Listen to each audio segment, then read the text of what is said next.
If I was a man, and I'm not a man, but if I was a man, I wouldn't hire a woman. I wouldn't do it. And I say it all the time, and I say that, and that is something that women need to consider when they're talking about this stuff. When you are saying that a man complimenting you and saying, I really like your outfit today, is a form of sexism. If you're a man, why hire a woman, right? So you fought all this time to be able to get into the workforce only to say these are going to be the rules. If you say anything, even if you compliment me, if you look at me, anything, I'm going to have a reason to fight you. And by the way, you're going to want to settle and pay me because even just the stain of an accusation is enough to ruin men. So if you're a guy, right, in this society, in this Me Too environment, in this litigation-rich environment of misogyny and sexism and all of these claims, what is the value add? What's the risk? The benefit and the risk. I can't do the analysis and say I'd just be like, no, I'm just not hiring anyone. Give me all the men. Went out of his way to make the workforce within that company 50-50 as much as he could in terms of men and women being represented. So we're talking about engineers, we're talking about tradespeople, we're talking about in workshops, we're talking at the managerial level. If you hire 50% women engineers and 50% male engineers, then the women engineers are less qualified because the pool of engineers is lower among women. So you can't hire 50% women engineers without producing a decrement in the quality of the engineers, because the selection pool is too small. You can't do that on a large scale. You might be able to do that in one company. Look, you think about it mathematically. If there's 10 times as many male engineers as there are female engineers, and you insist upon hiring 50-50, then obviously the degree to which the female engineers are proficient cannot be the same as the degree to which the male engineers are proficient. It's mathematically impossible. So you're saying don't even try? No, I'm saying something much more specific than that. I don't particularly like to hire women. Why? I'm not. No, you didn't let me finish the sentence. She's ready. I'm down. I don't particularly like to hire women that are close enough in age to me that there could be a thing. All right. Look, dude, I'm the boss. I'm coming in. I'm dressed nice. I'm taking control of every situation. We have over 200 employees. Like, nah, bro, I don't need it. Else feel that women are most responsible for minor fender benders, while 78% blame men for most fatal crashes.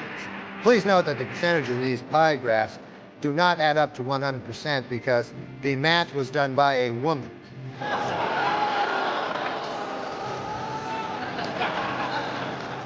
For those of you hissing at that joke, it should be noted that that joke was written by a woman. So, now you don't know what the hell.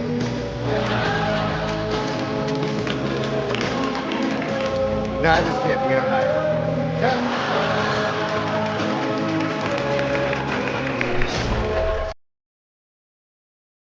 In 2024, companies seem to have hit the pause button on hiring women, citing efficiency as the main reason.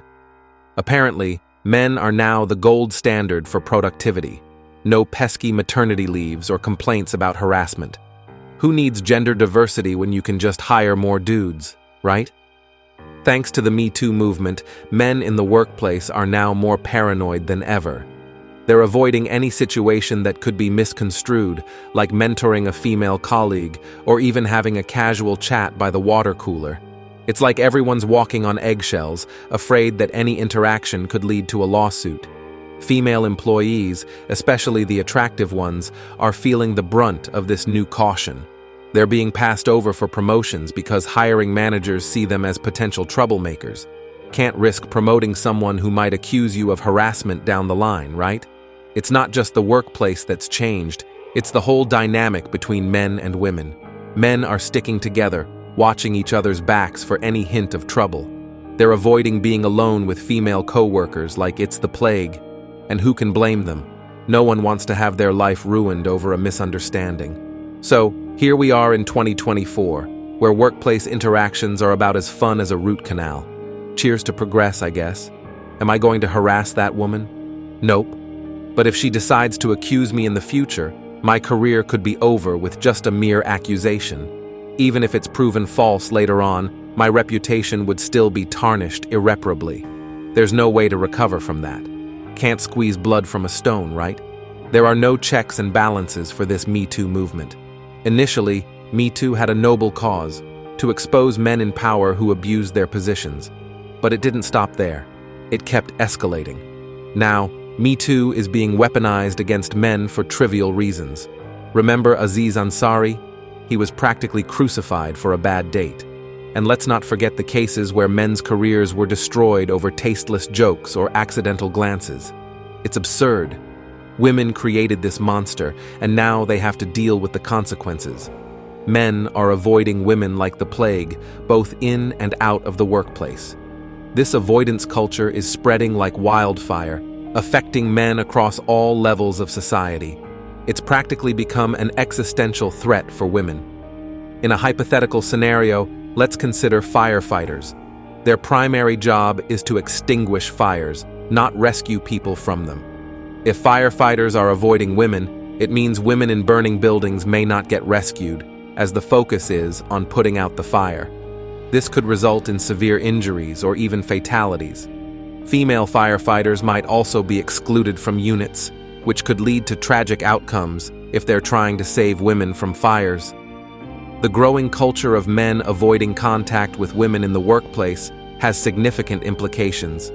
It could mean that crucial services are no longer readily available to women. Mentorship opportunities may dwindle, and important meetings could become exclusive to men.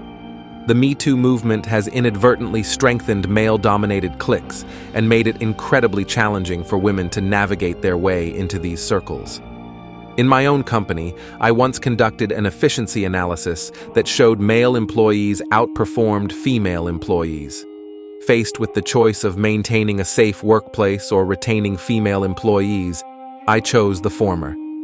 This decision was particularly straightforward as we transitioned to remote work, where productivity and reliability were paramount. This movement has taught employers some harsh lessons and fostered a work culture that is often detrimental to women.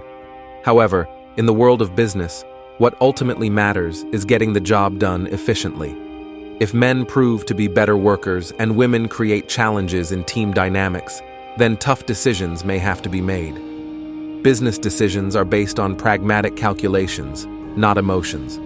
Whether it's men or women, the focus remains on productivity and results. And that's it for today on Sigma Traits. Make sure you hit that like button, smash that subscribe button, and don't forget to ring that notification bell. Support this channel through membership. You can also support through PayPal link in the description. Let us know your thoughts in the comments below. See you all tomorrow.